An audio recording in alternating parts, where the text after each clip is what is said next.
जैसी घटनाओं का इंतजार क्यों कर रहे हैं, यह एक सवालिया निशान है। यूपी की आंतरिक सुरक्षा को लेकर आप क्या बोलना चाहते हैं? देखिए, जिस तरह से भविष्य में देखा गया कि आर नगर में कुकर सीरियल ब्लास्ट हुआ, कत्यान हत्याकांड हुआ, सीपी पाठक को गोली मार दी गई नई सड़क में। देखिए ऐसा है ना कि उत्तर प्रदेश में जो आंतरिक कानून व्यवस्था का हाल है, आंतरिक सुरक्षा का जो हाल है, वो पूरा ढर्रा चरमराया हुआ है। अभी कुछ दिनों पहले जो जिस प्रकार से घटनाएं सामने आई जिनका आपने उल्लेख किया, तो वो घटनाएं ये सब स्पष्ट रूप से साबित करती हैं कि कहीं ना कहीं ये पूरा ढर्रा जो है, पूरा सिस्टम ये गड़बड़ाया हुआ है। कहीं कोई कुछ रख करके चला जाता है, कहीं कोई घटना हो जाती है और ये प्रशासनिक लापरवाही सामने निकल करके आती है। विशेष तौर से जो लोकल एडमिनिस्ट्रेशन है, लोकल पुलिस है और लोकल पुलिस का जो LIO विभाग है, ये पूरी तरह से विफल हो चुका है।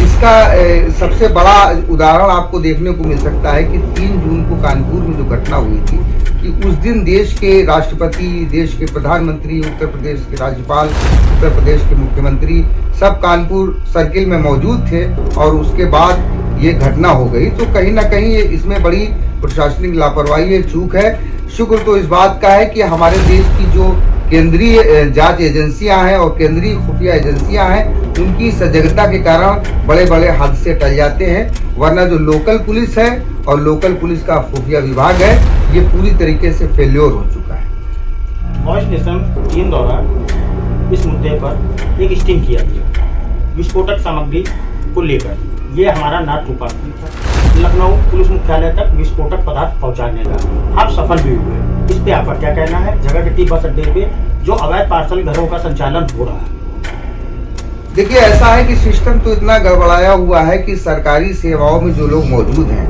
वो क्षणिक स्वार्थ के लिए, क्षणिक लाभ के लिए वो ऐसी घटनाएं करने के लिए आतुर हो जाते हैं। अब एक चीज़ हमारे सामने आई थी कि ये तो पार्सल पहुंचाने वाली बात है, कोई भी चीज़ किसी भी ड्राइवर को दे दें और उसको नंबर दे दें, वो वहां तक गंतव्य तक पहुंचा देता है। ये कौन सा तरीका है जब देश में डाक सेवाएं मौजूद हैं, देश में संचार सेवाएं मौजूद हैं, तमाम तरीके की सेवाएं मौजूद हैं, तो ये आखिर क्यों हो जाता है? तो इन पर लगाम कब लगेगी, कैसे लगेगी और किस वक्त लगेगी, इसके विषय में सरकार को स्पष्टीकरण देना चाहिए। आप अपने एसोसिएशन द्वारा आतंकवाद के खिलाफ पूरे प्रदेश भर में, नहीं पूरे देश भर में आपने क्रांति छेड़ रखी है।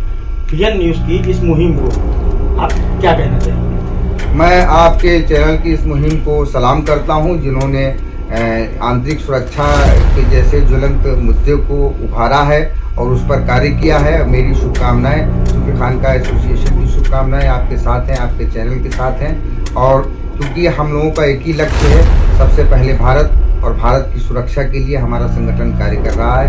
हम इस कार्य के लिए आपको साधुवाद देते हैं। CM योगी की जीरो टॉलरेंस नीति, जो भ्रष्टाचार पर लोग जो बोलते हैं बार बार कि खत्म हो चुका है भ्रष्टाचार, कितना मुक्त हुआ है प्रदेश?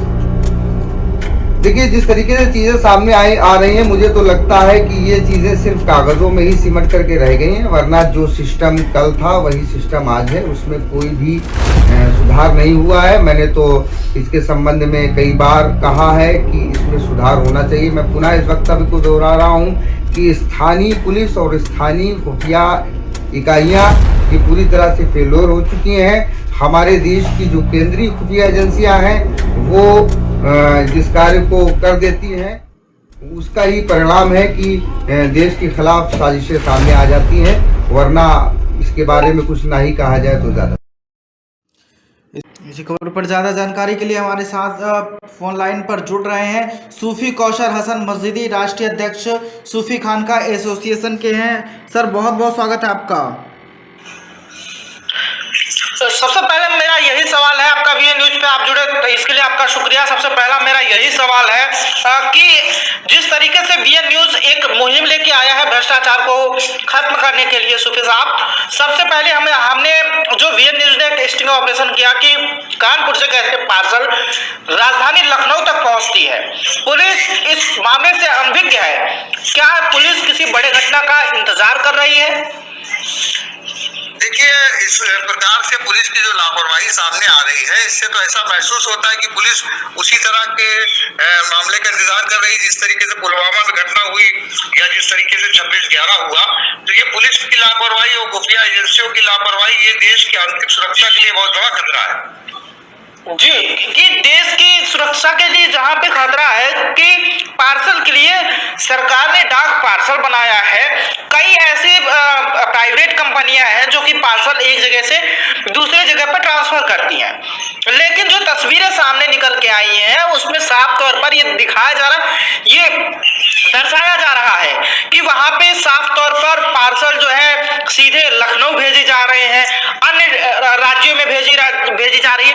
आखिर ये सब जो है कानपुर एक कमिश्नरेट वहां पे लागू हो चुका है, इतना बड़ा कारनामा हो रहा है और पुलिस अनभिज्ञ बनी बैठी है। अरे ये बताओ, तुम्हारे देखिए जिस तरह से ये चीजें सामने आई हैं कि वो परिवहन विभाग के लोग जो है वो लोगों का पार्सल पहुंचाने का काम करने लगे हैं, चिट्ठियां पहुंचाने का काम करने लगे हैं। तो ये तो क्या देश में संचार व्यवस्था नहीं है क्या?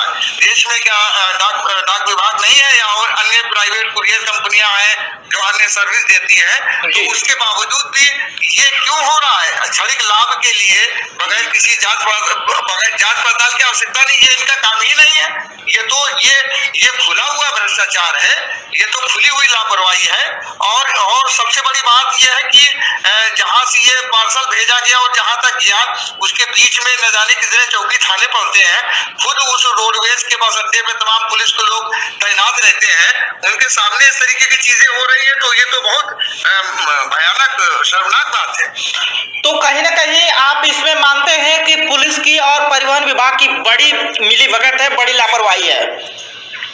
देखिए, पुलिस की मिलीभगत के बगैर तो इस देश में कोई काम नहीं हो सकता है, क्योंकि पुलिस अगर चाहे तो कोई एक चप्पल नहीं चुरा सकता है और इतने बड़े बड़े कांड हो जाते हैं। तो इसमें जाहिर सी बात है ये पुलिस विभाग की मिलीभगत भी हो सकती है और लापरवाही तो है ही प्रशासनिक, इसमें कोई दो राय नहीं। आजादी